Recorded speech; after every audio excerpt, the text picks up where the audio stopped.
तो dear students, आज हम हाजिर हुए हैं फिलिप्स कर्व के टॉपिक के साथ।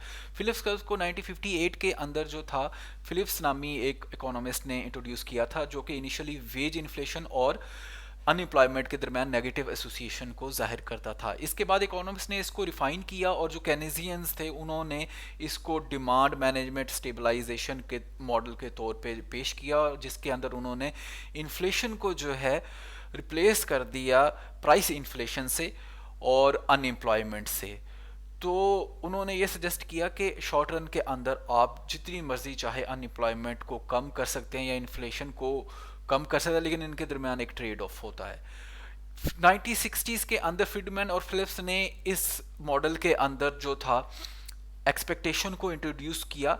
ये एक किस्म का मोनेटिस्ट व्यू कहलाता है और इसका जो ज़्यादा सिग्निफिकेंस है वो स्टैगफ्लेशन के बाद जो है इमर्ज हुई 1970s के बाद, जिसके अंदर जो था ये स्टैंडर्ड हमारा फिलिप्स कर्व जो था कर रहा था। तो इन्होंने एक्सपेक्टेशन के रोल को इंट्रोड्यूस किया कि एक्सपेक्टेशन की बेस के ऊपर जो है फिलिप्स कर्व जो है होल्ड करता है, और उन्होंने अडेप्टिव एक्सपेक्टेशन जो मॉडल था पेश किया, उसके अंदर ये अज्यूम किया कि nominal wages lag behind changes in the price level. तो शॉर्ट रन के अंदर डिमांड मैनेजमेंट जो है वो अनएम्प्लॉयमेंट को कम कर सकती है, आउटपुट को बढ़ा सकती है, लेकिन ये हर दफ़ा नहीं होगा। जब भी आप एक दफ़ा करेंगे तो नेक्स्ट जो एक्सपेक्टेड इन्फ्लेशन है वो इस कर्व को जो है शिफ्ट करेगी, और हत्ता तक के लॉन्ग रन के अंदर आप जो है जो नेचुरल लेवल ऑफ अनएम्प्लॉयमेंट है उसको आप चेंज नहीं कर सकते।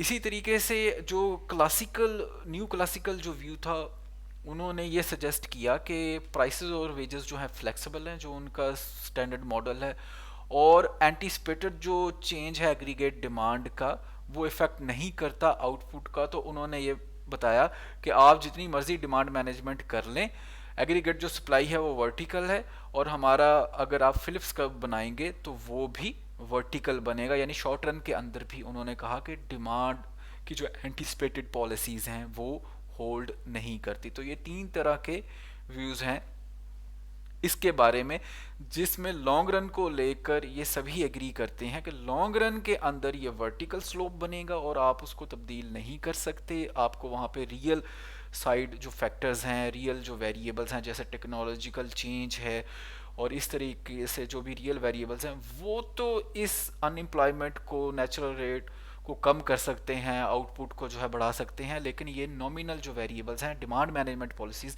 इनके ज़रिए से लॉन्ग रन में आप नहीं कर सकते।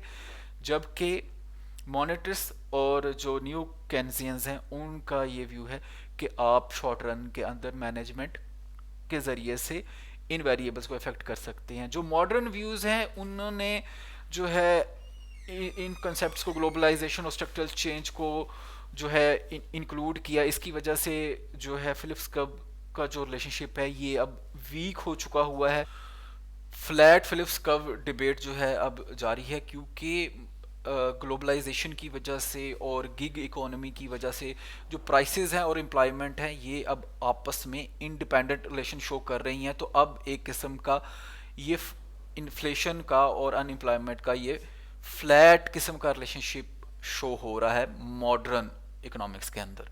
आज के लेसन के लिए इतना ही। नेक्स्ट वीडियो के अंदर हम न्यू क्लासिकल इकोनॉमिस्ट और न्यू केनेजियन इकोनॉमिस्ट के दरमियान क्या डिफरेंसेस हैं उनको डिस्कस करेंगे। Thank you so much.